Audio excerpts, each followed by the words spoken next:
During the interrogation, Durov openly stated his ties to French counterintelligence, French media right. What is known about it? Who protects it in France? What about Telegram and how do the networks react to this news? Pavel Durov, during interrogation in Paris, said that he had maintained contacts with representatives of the main Directorate of Internal Security of France (GG). According to him, the meeting with representatives of the state security was held in Dubai. The publication claims that Durov refused to disclose to the French counterintelligence information constituting a military secret. What exactly is being discussed is not explained. At the same time, Durov was ready to cooperate to prevent terrorist attacks in France. An official communication channel with DGSI, a hotline and a special email address were created. This allegedly prevented several terrorist attacks. After the arrest, the founder of Telegram declared his willingness to cooperate and even gave law enforcement officers his mobile phone and an access code to it. After the arrest, Durov asked the gendarmes to contact investor Xavier Niel, whom he called our mutual friend with President Macron. AFP claims Pavel Durov called the businessman Xavier and asked the police to contact him. No comment. The businessman replied to Liberation when asked to comment on the connection with Durov. In addition, Durov turned to a certain Marcus, called assistant and number 2 in Telegram, who organized legal assistance for the businessman. The lawyer had to be found on Saturday evening, in the midst of the holiday. We turned to several leading lawyers, including the former president of the Bar Association, Pierre-Olivier Sir. David Olivier Kaminsky turned out to be the most responsive, Liberation notes. Later, in a conversation with the media, Kaminsky announced that the accusations against Durov were absolutely absurd. The leader of the French right-wing Patriots Party, Florian Philippot, urged Durov to be extremely careful in France. According to him, President Macron and his government have actively used Telegram themselves and are afraid of leaks. The Financial Times claims that criminal charges and Durov's prosecution in France could lead Telegram to bankruptcy. According to the publication, Telegram's revenue for the 23rd year amounted to $342 million. At the same time, the total loss after taxes is estimated at $173 million. Some of these losses were offset by an increase in the value of cryptocurrencies associated with Telegram. The company has $400 million on its balance sheet. In the 24th year, Telegram earned $244 million on the sale of the Bitcoin cryptocurrency, but after the arrest of the founder of Toncoin, it fell in price by 20%. AFT claims that this may be just the beginning of the messenger's financial problems. Pavel Durov's connections with French counterintelligence, whose area of responsibility includes countering espionage, terrorism and cybercrime, attract a lot of attention. It is strange that no one comes up with the version that Durov flew to Paris to take refuge under the care of French military intelligence. In fact, the interrogation came down to Durov's assurances that he was fully ready to cooperate.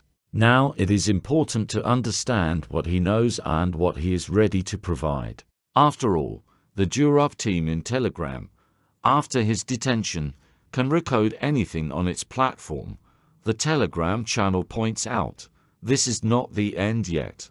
Telegram channel narrative recalled that Pavel Durov is a public face of Telegram, but the extent of his powers and capabilities are simply unknown.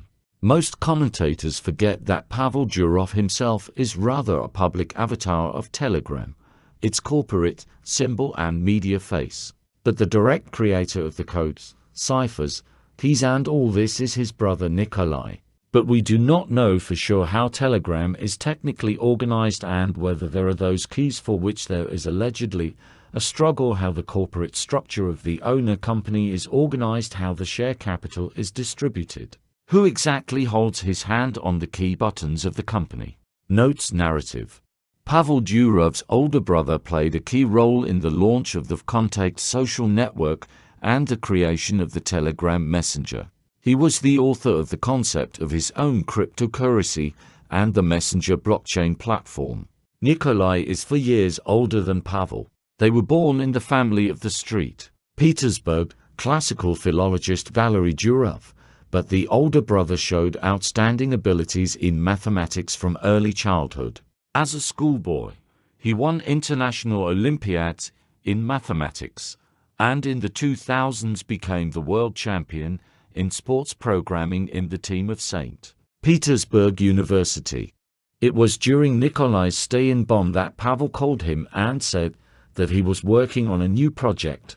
Kononov writes, unlike his older brother, Pavel did not want to choose between physicists and lyricists. He studied at the Faculty of Philology, but was seriously engaged in programming and design. In parallel with his studies at the university, he launched Durov.com, a website for communication between philology students, and SBBGU, RU St. Petersburg University Students Forum.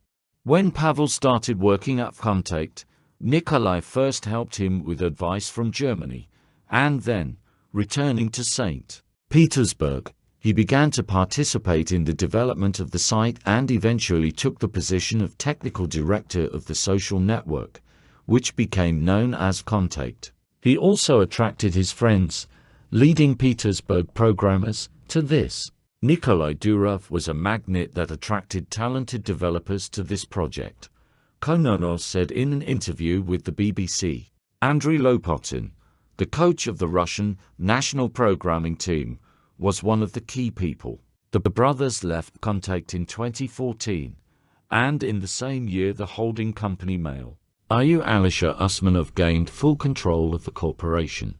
But Nikolai Durov continued to maintain a page on the social network for several more years, where he posted a photo of the Ukrainian revolutionary anarchist Nestor Makhno as a user. He most often shared popular science articles, but also regularly commented on political events. Telegram was physically unable to moderate content in channels that spread information. With almost 1 billion users, the amount of work is titanic, and it requires tens of thousands of moderators, which Telegram has never had. Just based on the design of the messenger, the organization of its work, we can say that he did not have the opportunity to create the right moderation. And here, you can give not only absolute numbers, but also relative ones. For comparison, we take any other messenger with equal coverage. We see that there are a large number of moderators on staff. Companies bear the costs for them. And Telegram did not do this, plus, they did not respond to requests from various countries. On our Telegram channel, you will find the main news, an overview of the crypto markets. We regularly monitor coins that can give big excess. Welcome. See you soon, friends.